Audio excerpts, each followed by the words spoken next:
Hey everyone, welcome back to LAGtv. So, he's best known for the God of War and Twisted Metal franchises.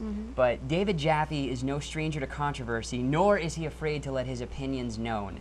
After leaving Sony in 2007, he created his own game studio, Eat, Sleep, Play. And we are fortunate enough to have him with us today. David, are you there, sir? I am here. How you guys doing? Hello. Great. How are you, sir?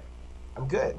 Good, good. So we're just going to get right to the questions. We want to get as many in as we possibly can and during our time together. So I think, Beck, if you want to go first, we can... Yeah, absolutely. My first question to you, David, is what was your very first video game that you remember playing? You know, it's funny. I actually have. It's right here. It's not on my wall. It's it should have been on my wall, and I've been moving it around. But I actually have these are actually some of my first. I have it framed. Wow. Oh, cool. Where you can see these are all 2600 games. There's like Adventure, Dodge 'em, Raiders, and Combat, and those are the ones that I actually remember. You know, playing that I have a real strong recollection of, and then. The very first game I ever saw was this black and white kind of cowboy shootout game. It might have been called Boot Hill. And I saw that on vacation in Florida in like a little arcade machine by the swimming pool in our hotel. And that's the first one I remember actually sort of seeing a video game. So.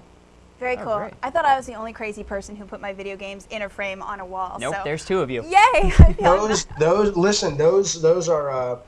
If you look at them, I mean, all the games I've worked on are totally inspired by those. I mean, Adventure is God of War, Raiders is God of War, and then Combat and Dodge 'em is Twisted Metal. So I need to find some other inspirations because I'm running out of games. But no, those are very important games to me, definitely. Very cool. So speaking of, what got you into the industry? How did you get your start? I had always played games. I had never even occurred to me to get a job in the games business. I had moved out to LA to work in movies as a film director, and I had gone to USC to try to get into their film school, and I had terrible grades, and I just wasn't the kind of student they were looking for in film school. And so, at the end of it, I was out of money, and I had to graduate, and I had to get a job, and I remember reading EGM, and there was Dracula was on the cover from Sony ImageSoft, and Rich Robinson, who got me into the business, was being interviewed.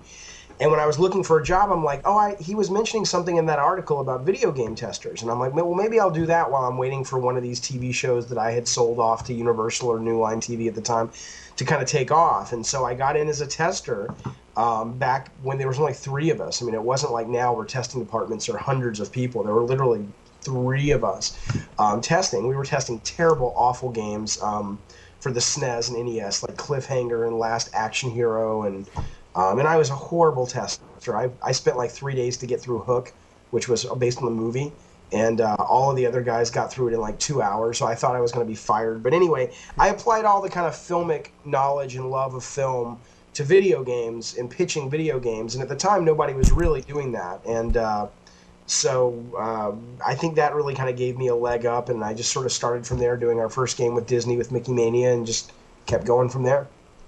That's awesome. Now, you mentioned that you started out being a director, so I actually have a couple directing questions for you.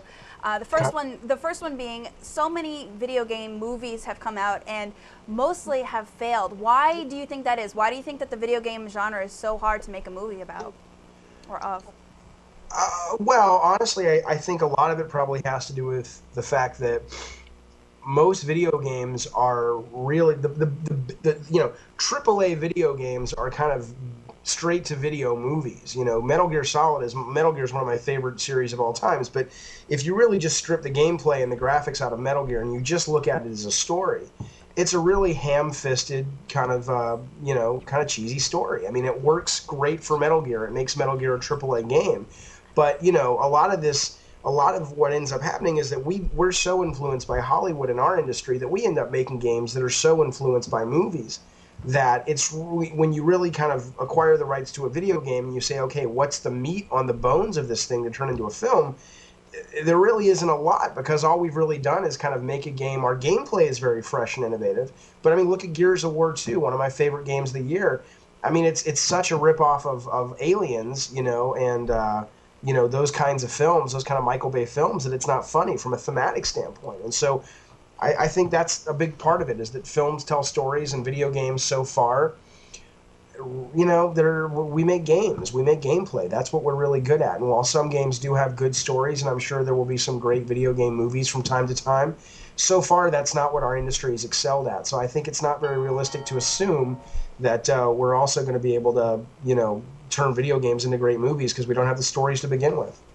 One game that does have a great story is one that you actually are credited for, which is God of War. So if God of War were ever turned into a major motion picture, who would you like to see as the director?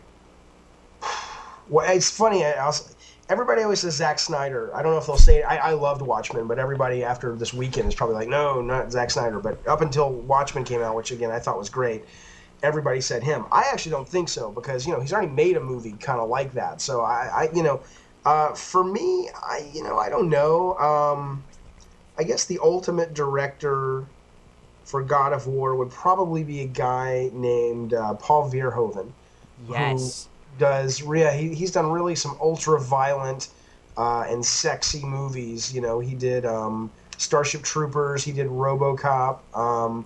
He does these kind of films that are really kind of like, you take the imagination of a 10-year-old boy and you just crack it open and it just pours out onto the screen. It's very visceral and over the top, but it's also very passionate. And I think that, to me, is really what God of War is all about. So I think he could really capture the energy and bring his own energy to it in a really cool way.